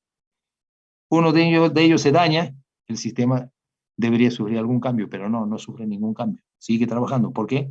Porque el que queda asume toda la carga, sino 100. ¿Correcto? Entonces en ese momento se convierte como redundante, o sea, está asumiendo lo del otro. ¿Ok? A eso significa, entonces son dos términos, paralelo, redundante. Paralelo significa que dos están trabajando al mismo tiempo. Y redundante significa si uno de ellos cae, el otro asume toda la carga. ¿Está claro? Esos términos hay que tener bastante en consideración. En cualquier momento pregunto sobre esa cosa, ustedes tienen que saber lo que significa. Entonces, esquemáticamente, estos son los tier, ¿no? El tier 1, por ejemplo, ahí está. Acá tengo una sola subestación. Si esto falla, entra en funcionamiento el generador 1. Pero si el generador 1 no entra en funcionamiento, ¿ok? No entra en funcionamiento, ya no hay otro que lo reemplace. Tiene que entrar en funcionamiento este UPS. ¿Ok? Y este UPS tiene pues una autonomía muy corta. Entonces esto me va a funcionar poco tiempo hasta que UPS nada más pueda soportar. Entonces ese es el problema que va a tener sistema eléctrico tier 1 por no tener aquí redundancia. Este no tiene redundancia, este tampoco no tiene redundancia. UPS tampoco, como ustedes ven, no tiene redundancia. Si este por A o B estuviera fallando también, ¿correcto? Entonces ya prácticamente el data center queda inutilizado. ¿Ok? Hasta que venga la energía exterior. Y eso no se puede permitir, obviamente, un data center. ¿Ok? El tier 2, el tier 2, fíjense, ya tiene, ¿no? Ya tiene uno activado y otro en stand-by. ¿Ok? Acá lo mismo, uno activado y otro en stand-by. ¿Estamos? ¿Ya? Ese es el tier 2. O sea, ya tiene redundancia, ya maneja el concepto de redundancia, pero uno está activado y el otro está en stand-by. Cuando este sale fuera de funcionamiento, entonces esto hay que pues, adaptarlo y hay que hacer que funcione. Entonces, eso lleva su tiempo. ¿Ok? Entonces, por eso van sumándose tiempos en este caso. ¿Ok? En el tier 3, miren, acá tiene su redundancia. ¿Ok? ¿Sí? Acá tiene su redundancia. Los UPS tienen su redundancia. Los ramales tienen su redundancia. Miren, ¿ve? Uno por acá, otro por acá. ¿Correcto? Tienen sus redundancias. ¿Ok? Si uno falla, el otro funciona. ¿Ok? Bien. Miren el tier 4. El tier 4, sí, pues imagínense. Fíjense acá. Un par, con su, un par. Este acá debería ser, este es paralelo, redundante. Por si acaso, esto no está inactivo. Acá sí, seguramente al hacer copy pega quedó así, ¿no? Esto ya debería ser igual lo mismo que este está funcionando, lo mismo que acá este está funcionando. ¿Ok? Entonces, si esto sale fuera, este solo funciona. Si este sale fuera de funcionamiento, este solo funciona. O podría ser también significar eso, ¿no? ¿Ok? Si esto se cae, este solamente soporta. Acá también, si esto se cae, solo este soporta. ¿Ok? Rutas, tenemos dos rutas. Miren acá, también generadores, aquí tenemos uno con respaldo y otro con su propio respaldo. O sea, tenemos cuatro, en este caso tenemos 4 generadores 2 a 2. ¿No? Este trabaja para una ruta y este trabaja para otra ruta. Subestaciones, miren, tenemos dos. El del sur, este es el del norte. Si este falla, este debe estar activado. ¿Correcto? Pero en el país, en nuestro país, por ejemplo, las exigencias de este tier 4, que los data centers debe tener 2 subestaciones, no se cumplen. Entonces, en esta parte es que nadie tiene tier 4 al 100%. Normalmente todos cumplen con esto, con esta parte, con todo esto sí cumplen, pero que estén alimentados por 2 subestaciones, no. Es bien complicado cumplir con esto, ¿no? Es muy costoso. Imagínense, equivale a llevar pues la cometida eléctrica desde un distrito a otro, ¿no? Pero curiosamente, miren que la UNI sí tenemos una suerte bárbara. Nosotros estamos en un punto tan estratégico. Ustedes no se han dado cuenta en nuestros buenos tiempos, ¿no? No sé si se han llegado a dar cuenta ustedes, que cuando en la FIS hay luz, no hay, por ejemplo, en ciencias. Y cuando hay luz en ciencias, no hay en la FIS. Y cuando no hay en ciencias ni en la FIS, pero hay en el pabellón central. Entonces, ¿cómo se entiende eso? Que tan raro están nuestras distribuciones en la UNI, no es eso. Lo que pasa es que tenemos una suerte bárbara. ¿Okay? Tenemos una subestación de acometida del lado de Independencia, porque estamos pegados al distrito de Independencia. ¿Ok? Después también tenemos acometida por el lado de San Martín de Porras, porque también, ¿no es cierto?, cuando cruzamos Tupac Amaru, estamos por San Martín de Porras. Entonces, por ahí también tenemos una acometida, entonces tenemos otra subestación de distribución para la UNI, ya son 2 accesos. Estamos por arriba, ¿no?, hacia el rectorado, estamos con el RIMAC, sí saben, ¿no es cierto? Entonces, por el RIMAC también tenemos acceso. O sea, pues los distritos nos han dado acceso a subestaciones. Entonces, como en todas partes, ¿no? Como dice, casa de herrero, cuchillo y palo, entonces la UNI debería tener pues un sistema interconectado que pues no cae así nomás, ¿no? Porque tiene 3 subestaciones. Pero sin embargo, ya saben, si hay electricidad en la otra no hay. Si hay en las otras 2, en la otra sí hay. ¿Por qué razón? Porque esas subestaciones sí tienen acometida, pero trabajan en forma independiente. Entonces la pregunta es, profe, ¿qué pasaría si nosotros interconectamos? O sea, generamos como estas cosas, ¿no? Redundancias. Si generamos redundancias, ahí sí, pues fabuloso, ¿no? No tendríamos apagones nunca. Mientras que es bien difícil que los 3 distritos fallen. Correcto, solamente tendría que ser un apagón a nivel de Lima para que todo falle. Pero si no, podríamos tener un sistema interconectado bien interesante, porque contamos con 3 acometidas por cada distrito. A cualquier universidad no le pasa eso, tenemos una suerte única, estamos en un punto que hacemos convivencia con 3 distritos. ¿Se habían dado cuenta de eso? Parece que no. Bien. Sistemas de comunicaciones, lo mismo tenemos con los tierras, ¿no? Entrada de proveedores de acceso diversificadas con mínimo 20 metros de separación. Cuarto de entrada, telecomunicaciones secundario, rutas de backbone redundantes, rutas redundantes, routers y switches con fuentes de alimentación redundante, ¿no? Esta es una parte bien interesante, ¿cierto? Vale decir, si una fuente se daña, el otro está, ¿no? Entonces los switches y routers van a estar funcionando siempre, energéticamente. El único que no tiene es el tier 1, ¿no? El tier 2, tier 3 y tier 4, obviamente, esta es una situación bien fundamental que la tiene. La ruta de backbone redundante, esta sí no, esto sí es costoso.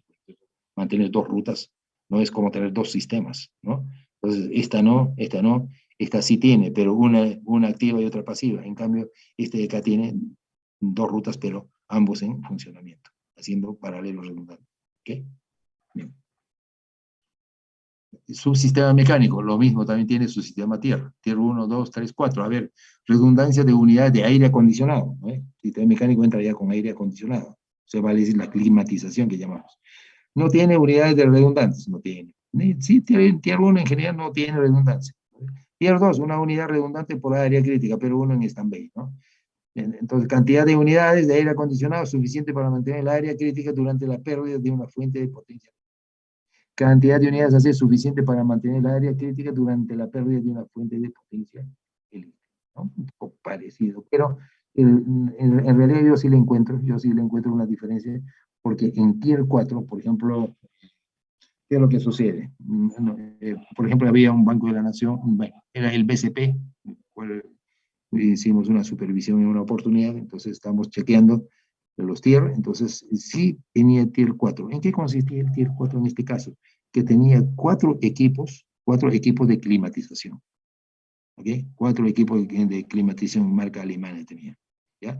Estos 4 equipos de alimentación ¿Cómo trabajaban? Estaban trabajando en anillo redundante. Anillo redundante. Ya no es paralelo redundante, sino es anillo redundante. ¿Cómo? ¿Qué significa? De los 4, siempre 3 están trabajando. 1 está en stand-by.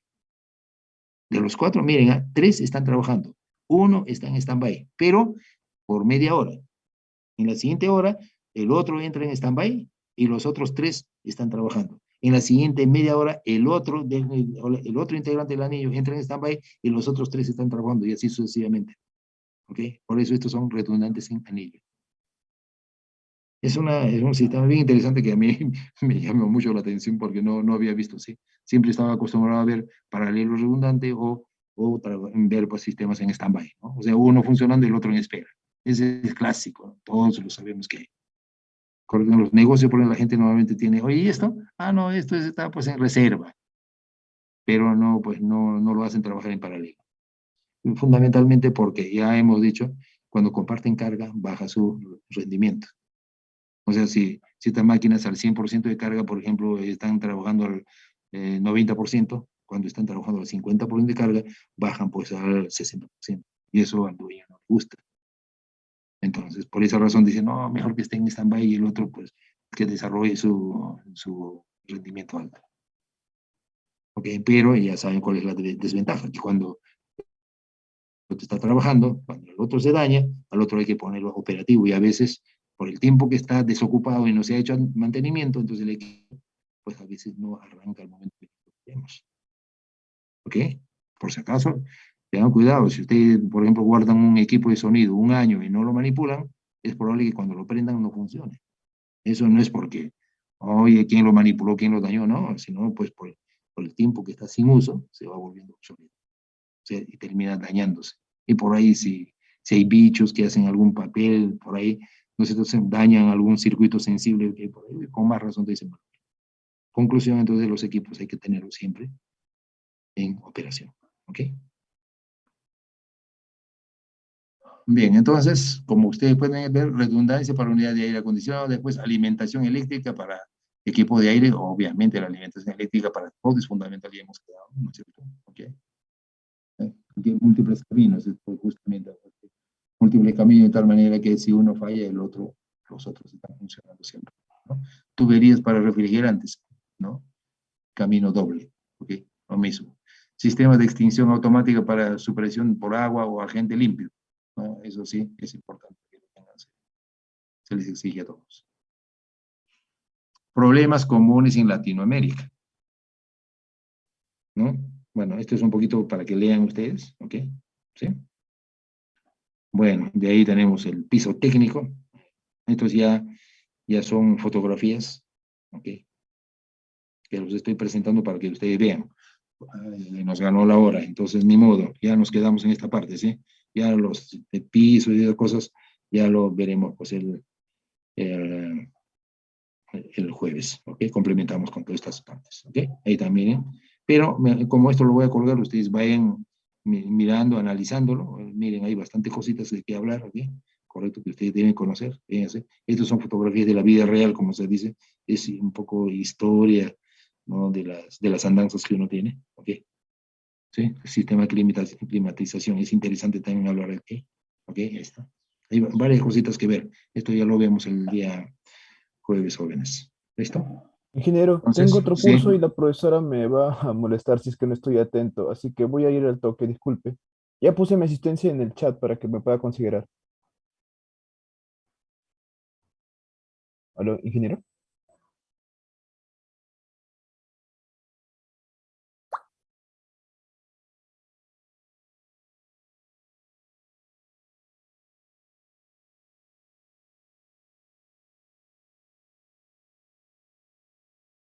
Profesor, está con el micrófono apagado. ya. Ya, ¿quién era el que se va? Chirinos, ¿no?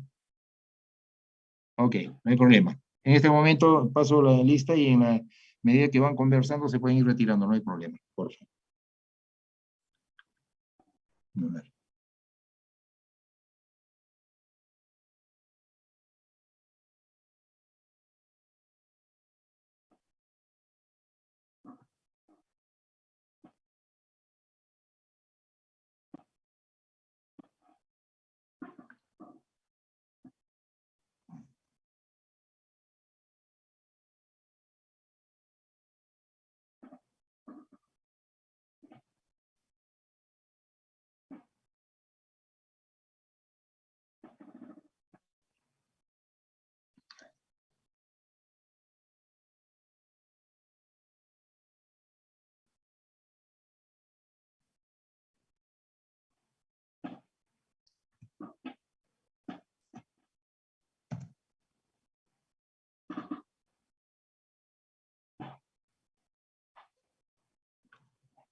Alba. Añanca. Presente. Ok. Arone. Atoche. Berroa. Camposano. Candela. Castillo. Chirinos. Cruz. Kulki. Presente. Ok. Cutipa. Cutipa. Enciso. Gamarra. Garro. González. González, presente, profesor. Ok. Jara. Ok. Lucero. Presente, Lucero. Lucero. Ya. Mayma. Mayma. Marín. Obregón. Ochoa. Pérez. Puga. Riquelme. Riquelme. Riquelme presente, profesor. Rojas. Rojas. Ruiz. Ruiz Collazos. Salazar. Salomé. Presente, profesor. Valenzuela. Jonathan. Presente, profesor. Valenzuela Osmar. Valenzuela.